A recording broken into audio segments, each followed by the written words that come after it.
Great morning, everyone. This is Mansa, functional wellness coach from Wellness Community. Hope you all doing good.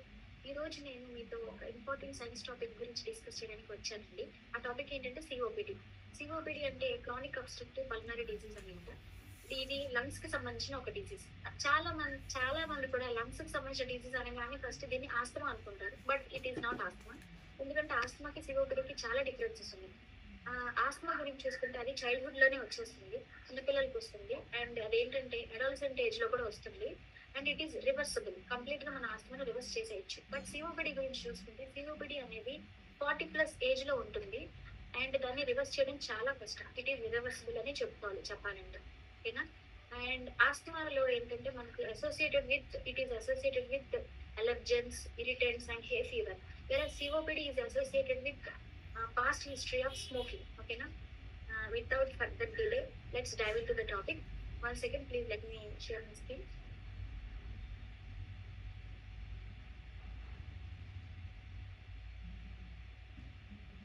COPD, chronic obstructive pulmonary disease అంటే COPD అంటే. అసలు మనం ఇవాళ ఈ topic లో ఏమేమి తెలుసుకున్నామో చూద్దాము. What is COPD? సిఓపిడి అంటే ఏంటి, దాని సింటమ్స్, సిఓపిడి వచ్చిన వాళ్ళకి ఎలాంటి సింటమ్స్ మనం చూస్తాము, కాజెస్, దేని వల్ల సిఓపిడి అనేది వస్తుంది, డయాగ్నోసిస్, అసలు సిఓపిడి నిజంగా వాళ్ళ బాడీలో ఉందా లేదా, సింటమ్స్ చూసి కన్ఫర్మ్ చేయలేం కదా, ఎలా డయాగ్నోస్ చేయాలి సిఓపిడిని, తర్వాత ట్రీట్మెంట్, సిఓపిడి వచ్చిన పర్సన్ కి ఎలాంటి ట్రీట్మెంట్ ఇవ్వాలి, అండ్ సెల్ఫ్ మేనేజ్మెంట్, మనకి కనుక సిఓపిడి వస్తే ఎట్లా మేనేజ్ చేసుకోవాలి అనేది మనం ఇవాళ చూద్దాం. ఓకేనా. నెక్స్ట్ ఏంటంటే వాట్ ఇస్ సిఓపిడి. ఆల్రెడీ మనం చెప్పుకున్నాం కదండి, క్రానిక్ అబ్స్ట్రక్టివ్ పల్మనరీ డిసీజ్ అంటారు సిఓపిడి అంటే. లంగ్స్ కి సంబంధించిన డిసీజెస్, కండిషన్స్ అన్నిటినీ కూడా సిఓపిడి కిందకి వేస్తారు. దాంట్లో మెయిన్ ఇంపార్టెంట్ టాపిక్స్ ఏంటంటే ఒకటి ఎంఫిసిమా, ఇంకోటి క్రానిక్ బ్రాంకైటిస్. ఈ రెండు కూడా సిఓపిడి కిందకే వస్తాయండి. వాటి గురించి డీటెయిల్ గా తెలుసుకుందాం. What is emphysema? ఎంఫిసిమా అంటే ఏంటంటే లంగ్స్ డ్యామేజ్ అయితే మనకి కండిషన్ చూస్తాము. అంటే లంగ్స్ లో ఆల్వియోలే అని ఒక చిన్న ఏరియాస్ ఉంటాయి, వాటిని ఎయిర్ సాక్స్ అని కూడా పిలుస్తాము. ఇదేంటంటే గ్యాషెస్ ఎక్స్చేంజ్ లంగ్స్ లో జరగడానికి బాగా యూజ్ అవుతాయి అనమాట. ఇన్ కేస్ లంగ్స్ లో ఉన్న ఈ ఆల్వియోలే అనేది డ్యామేజ్ అయితే ఈ ఎంఫిసిమా అనేది వస్తుంది. ఎందుకు? గ్యాషెస్ ఎక్స్చేంజ్ జరగడానికి ఇక్కడ సర్ఫేస్ ఏరియా అనేది తగ్గిపోతుంది. సో ఎప్పుడైతే ఆ సర్ఫేస్ ఏరియా అనేది రెడ్యూస్ అవుతుందో ఎంఫిసిమా కండిషన్ లోకి వెళ్ళిపోతుంది. ఓకేనా. నెక్స్ట్ వన్ ఏంటంటే క్రానిక్ బ్రాంకైటిస్. ఎప్పుడన్నా ఐటిస్ అన్న పదం చూసామంటే దానికి మీనింగ్ ఏంటంటే ఇట్ ఈస్ ఇన్ఫ్లమేషన్, అంటే రెడ్నెస్ అండ్ స్వెల్లింగ్. ఓకేనా. క్రానిక్ బ్రాంకైటిస్ అంటే ఏంటంటే లంగ్స్ ఎప్పుడైనా కూడా లంగ్స్ మీద మ్యూకస్ మెంబ్రెయిన్ లాగా ఒకటి ఉంటది, వాటిని మనం బ్రాంకస్ అంటాం అనమాట. ఈ బ్రాంకియల్ ట్యూబ్స్ కి పైన ఉండే లైనింగ్ అనేది ఎప్పుడైతే ఇన్ఫ్లమేషన్ కి గురవుతుందో, అంటే ఆ లైనింగ్ అనేది రెడ్నెస్ వచ్చేసేసి స్వెల్లింగ్ అవుతుందో, అప్పుడు మనకి ఈ క్రానిక్ బ్రాంకైటిస్ అనే కండిషన్ స్టార్ట్ అవుతుంది అనమాట. అదే ఇప్పుడు ఆ ఇన్ఫ్లమేషన్ కంటిన్యూగా తగ్గిపోకుండా అలాగే ఓవర్ పీరియడ్ ఆఫ్ టైం అలాగే ఉంది ఆ ఇన్ఫ్లమేషన్, స్వెల్లింగ్ తగ్గలేదు, రెడ్నెస్ తగ్గలేదు అనుకోండి, ఈ నార్మల్ గా ఉండే బ్రాంకైటిస్ అనేది క్రానిక్ బ్రాంకైటిస్ అయిపోయింది. ఓకేనా. వన్స్ క్రానిక్ బ్రాంకైటిస్ అయిందంటే, ఏదైనా ఒక కండిషన్ క్రానిక్ అయిందంటే దాన్ని మనం రివర్స్ చేసుకోవడం చాలా చాలా కష్టం, అది సివియారిటీ పెరిగింది అని అర్థం. ఓకేనా. నెక్స్ట్ చూద్దాం సిమ్టమ్స్. అసలు నిజంగా సిఓపిడి ఉంది అంటే వాళ్ళకి ఎలాంటి సింటమ్స్ కనిపిస్తాయి అనేది చూద్దాం. First one, shortness of breath.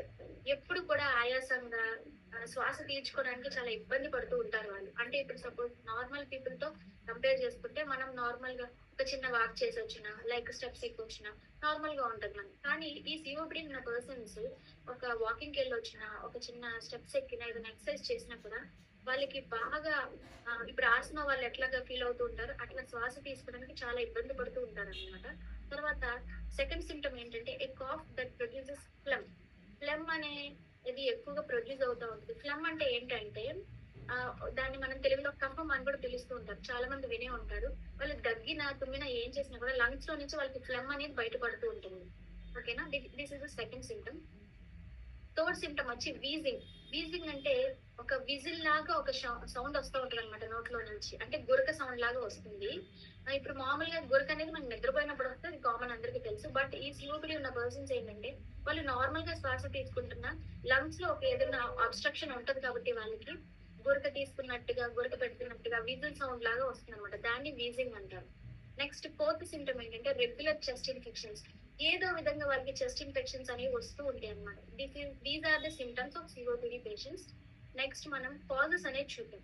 అసలు సిఓపిడి గురించి మనం తెలుసుకున్నాం, అంటే ఏంటో తెలుసుకున్నాం, దాంట్లో ఎన్ని రకాలు ఉంటే తెలుసుకున్నాం, సిమ్టమ్స్ ఏంటో తెలుసుకున్నాం. అసలు కాజెస్ ఏంటి అంటే సిఓపిడి వాళ్ళకి ఎందుకు వస్తుంది? ఫస్ట్ మెయిన్ ఇంపార్టెంట్ ఏంటంటే స్మోకింగ్. వాళ్ళు చాలా చాలా విధాలుగా చాలా సంవత్సరాల నుంచి కూడా స్మోక్ చేస్తూ చేస్తూ దానికి బానిస అయిపోతూ ఉంటారు. వాళ్ళకే ఎక్కువగా సిఓపిడి వస్తుంది. మనం ఆల్రెడీ చెప్పుకున్నాం కదా, సిఓపిడి అనేది చిన్నపిల్లల్లో రాదు, అడోల్సెంట్ ఏజ్ లో ఉన్న వాళ్ళకి కూడా రాదు, 40+ వాళ్ళకే వస్తుంది. అంటే ఏంటి, వాళ్ళు దాదాపుగా చాలా సంవత్సరాల నుంచి స్మోకింగ్ చేస్తూ ఉన్నారు అంటే వాళ్ళకి మెయిన్ కాజ్ ఇదేనమాట. తర్వాత కెమికల్ ఎక్స్పోజర్.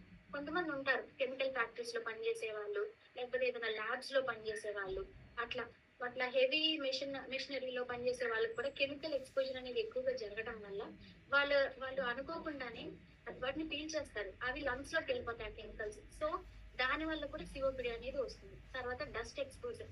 ఎక్కువగా దుమ్ములోకి ఎక్స్పోజ్ అయిన, డస్ట్ లో ఎక్కువగా పనిచేస్తున్నా కూడా వాళ్ళకి ఈ సిఓపిడి అనేది వస్తుంది. తర్వాత ఎయిర్ పొల్యూషన్. ఇప్పుడు మనం చూస్తూ ఉంటాం బయట పొల్యూషన్ అనేది చాలా ఉందన్నమాట. లైక్ మనం రోడ్ మీద వెళ్తున్నప్పుడు కూడా మనం చూస్తుంటాం చాలా పొల్యూషన్ అనేది. దాని వల్ల కూడా పొల్యూషన్ కి ఎక్కువ ఎక్స్పోజ్ అయినా కూడా వాళ్ళకి సిఓపిడి వస్తుంది. లాస్ట్ ఏంటంటే జెనెటిక్స్. హెరిడిటరీ ప్రకారం కూడా సిఓపిడి వచ్చే ఛాన్సెస్ ఉన్నాయి. ఇన్ కేస్ పాస్ట్ హిస్టరీ అనేది ఉంది, వాళ్ళకి మెడికల్ హిస్టరీ అనేది ఉంది, వాళ్ళ పేరెంట్స్ కో వాళ్ళ గ్రాండ్ పేరెంట్స్ కో ఎవరికన్నా ఉంది అంటే కూడా వాళ్ళకి సిఓపిడి వచ్చే ఛాన్సెస్ ఉంది. దీస్ ఆర్ ద కాజెస్ అండి. తర్వాత నెక్స్ట్ స్లైడ్ లో డయాగ్నోసిస్. ఓకే, సిఓపిడి కాజెస్ తెలుసుకున్నాం, సిమ్టమ్స్ తెలుసుకున్నాం. అసలు నిజంగా సిఓపిడి ఉందని ఎలా కన్ఫర్మ్ చేస్తాం అంటే చెకింగ్ సిమ్టమ్స్. ఆల్రెడీ మనం చెప్పుకున్నాం కదా, ఆ సిమ్టమ్స్ అన్ని ఉన్న తర్వాత చెస్ట్ ఎక్స్రే అనేది తీయాలి వాళ్ళకి. ఈ ఎక్స్రే తీస్తే తెలిసిపోతుంది ఎక్కడన్నా లంగ్స్ లో అబ్స్ట్రక్షన్ ఉందా, ఏదన్నా శ్వాస తీసుకోవడానికి ఇబ్బంది పడుతున్నారు, ఏదైనా జరిగిందా లోపల అనేది తెలుస్తుంది. తర్వాత స్పైరోమెట్రీ అనేది ఒక చిన్న మెజర్మెంట్ టెస్ట్ అండి. స్పైరోమీటర్ అని ఒక పరికరంతో చేస్తారనమాట. దీంతో ఏంటంటే ఎంత బాగా ఎయిర్ ని పీలుస్తున్నారు, ఎంత బాగా ఎయిర్ ని ఎక్స్హేల్ చేస్తున్నారు, ఎంత బాగా ఇన్హేల్ చేస్తున్నారు అనేది చెక్ చేస్తారు. దానికి తోడు ఏంటంటే ఎంత ఫాస్ట్ గా బాడీలోంచి ఎక్స్హేల్ అనేది జరుగుతుంది వీళ్ళ బాడీలో అనేది మెజర్ చేయడానికి స్పైరోమీటర్ అనేది యూజ్ అవుతుంది. జనరల్ గా దీన్ని ఎందుకు యూజ్ చేస్తారంటే ఆస్తమా పేషెంట్స్ కి, సిఓపిడి పేషెంట్స్ కి వాళ్ళ లంగ్ కెపాసిటీ ఎలా ఉంది అని తెలుసుకోవడానికి స్పైరోమెట్రీ అనేది చేస్తారు. This is very important test అనమాట. నెక్స్ట్ తర్వాత బ్లడ్ టెస్ట్లు. మామూలుగా శాంపిల్ తీసుకొని బ్లడ్ టెస్ట్ చేస్తే కూడా మనకు అర్థమవుతుంది సిఓపిడి ఉందా లేదా వాళ్ళ బాడీలో అనేది. These are about the diagnosis.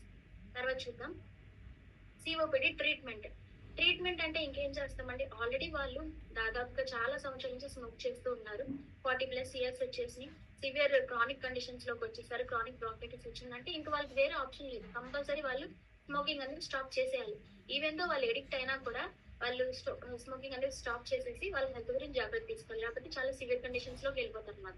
తర్వాత ఇన్హేలర్స్ చాలా మందికి తెలుసు, ఇక్కడ పిక్చర్ లో కూడా ఉంది ఇన్హేలర్ అనేది, చూసారా? ఆస్మా పేషెంట్స్ కూడా చాలా వరకు ఇస్తారు ఇలాంటి, ఇవి యూజ్ చేస్తూ ఉండాలి. తర్వాత పల్మనరీ రీహాబిలిటేషన్ అంటే ఏంటంటే ఇది ఒక ప్రోగ్రామ్ అన్నమాట. ఇది ఎందుకు డిజైన్ చేశారంటే ఈ సిఓపిడితో బాధపడే పేషెంట్స్ కి రోజు వాళ్ళు సపోర్ట్ ఇస్తారనమాట. లైక్ వాట్సాప్ లో కానీ ఫోన్ లో కానీ సపోర్ట్ ఉంటుంది వాళ్ళకి.